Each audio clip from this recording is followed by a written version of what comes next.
ฟังเด้ออยู่กันมาเกือบปีน้องก็มีเพียงอายบ่เคยมีใครบ่ได้นอกใจมีแต่อายคนเดียวอายคือมาใส่ให้ว่าน้องทำให้อายคักแท้นาหาว่าลิ้นบ่พอ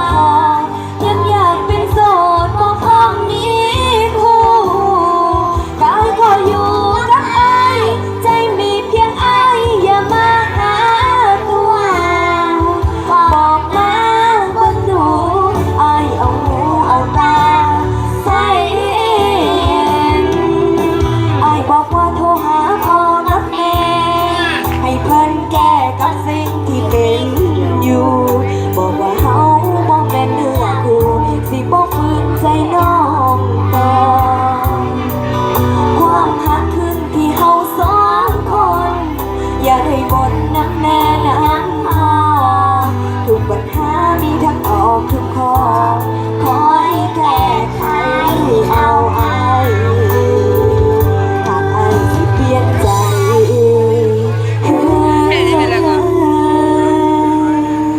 น้องก็พร้อมเลิกงานแต่งขอขอบใจเด้อ